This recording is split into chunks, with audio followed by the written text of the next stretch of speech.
Welcome back, folks, to another exciting video in the JLAM Biochemistry 2 series. Today we are going to focus on types of chemical bonding. You're probably already familiar with quite a few different types: ionic, covalent. There's more, but you just might not know them, so that's why we're going to go through the video today. I hope you're excited. I'm excited as well. We're diving into some new stuff today, so let's get moving on. Hopefully by the end of this video you will be able to differentiate between ionic and covalent bonding. You should also be able to describe properties of chemicals that are ionically or covalently bonded and differentiate between molecular covalent bonding and covalent network solids. We got quite a few vocabulary terms here. I would really make sure that you focus on things like Coulomb's law, ionic lattice, crystalline solid, and covalent network solid. Those are going to be the ones that are probably the most important as we move through this, and probably the ones that you're least familiar with.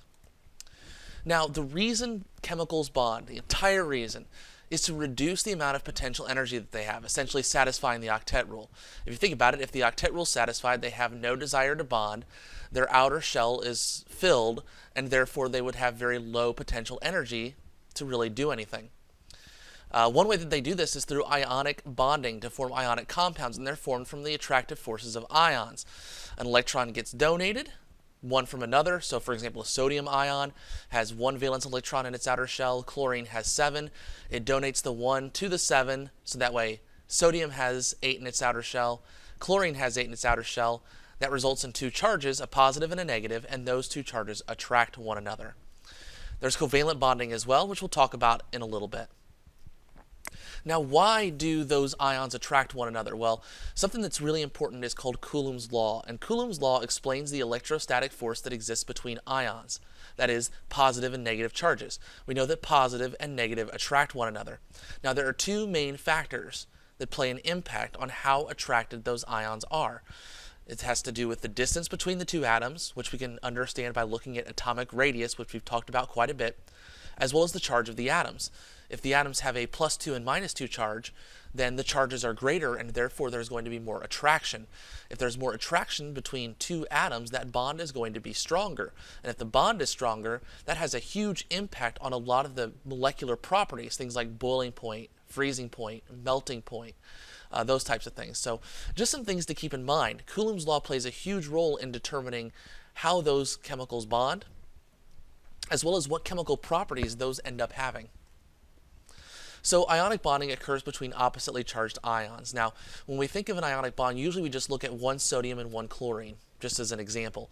In fact, ionic compounds are arranged in a 3-dimensional network called an ionic lattice. This crystalline structure arranges to form the most attractions and the least repulsions. So if you look at each chlorine atom, it is completely surrounded by sodium ions. Okay? That is because the positive attracts the negative. And if you look at each sodium atom, it's completely surrounded by chlorine atoms as well. So the crystalline structure arranges itself to form the most attractions, positive and negative, and the least repulsions. So there's no 2 negatives that are next to each other and no 2 positives that are next to each other. That results in a very, very tight and very, very strong structure. If you think about table salt, salt forms crystals. You can see it when you put it on food. Okay? That is an example of a crystalline structure, an ionic lattice. And they're very, very, very strong. Now, the lattice energy is the amount of energy required to break the crystal lattice structure. So think back to Coulomb's law, which has the higher lattice energy, NaCl or MgO. Well, if we think about it, Na is a +1, Cl is a -1, Mg is a +2, and O is a -2. So if we really think about it, MgO is going to have the higher lattice energy because they have larger charges associated with them. Ionic compounds are also very brittle. If you put stress on an ionic compound, you can see what happens. Assume that the 1s on the bottom are negatively charged and the 2s are positively charged. If we put enough stress on the ionic compound, it forces the atoms to be in a different orientation. Remember that the structure wants to be where the attractions are the most frequent and repulsions are the least frequent. Well, if we do this, we actually create some repulsions. The 1s are not. The 1s are both negative and the 2s are both positive, so they repel one another. That's why when you break a crystalline structure, it's a very clean break. Usually it shatters the entire piece. So you can think of ionic compounds as also being very brittle. Now, molecular substances are ones that are covalently bonded. Remember, that is the sharing of electrons. So things like CH4, CO2, they're not found in lattice structures like ionic compounds are. If they're together, they're usually held together by intermolecular forces, things such as London dispersion, dipole-dipole, hydrogen bonding, etc. A covalent bond occurs when there is attraction between the nucleus of one atom and the valence electrons from another. The important thing here, when we look at bond energy and bond length, is to find the sweet spot of attraction. We don't want the atoms to be too far apart because then there will be no attraction between the electrons and the nucleus. However, if they're too close together, then the nuclei are going to repel one another.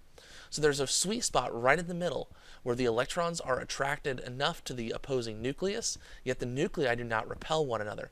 This is where you have the lowest amount of potential energy and thus the correct bond length, as you can see in the diagram down in the bottom right.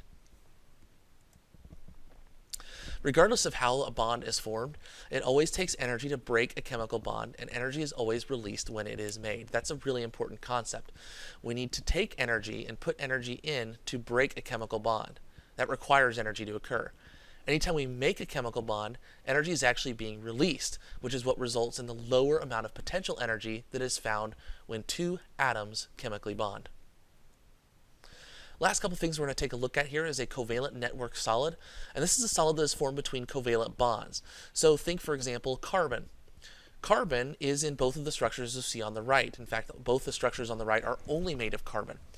It's very similar in structure to a crystal lattice and can occur in 2D or 3D shapes. For example, the one on the left there is diamond. That 3D lattice shape makes it very, very, very strong, which is why diamond is a 10 on the Mohs scale. It is the hardest substance, natural occurring substance in the world.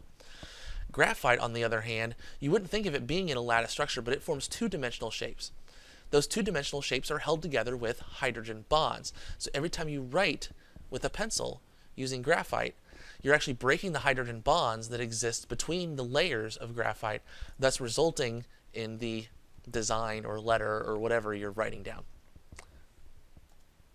Lastly, we want to look at metallic solids. Now, metallic solids are really unique in the fact that their bonding is from delocalized electrons, meaning that they have essentially free electrons that just kind of exist around all of the atoms. So it's not like they're sharing, it's not like they're donating. There's just all of these electrons that are free within the structure of the metal.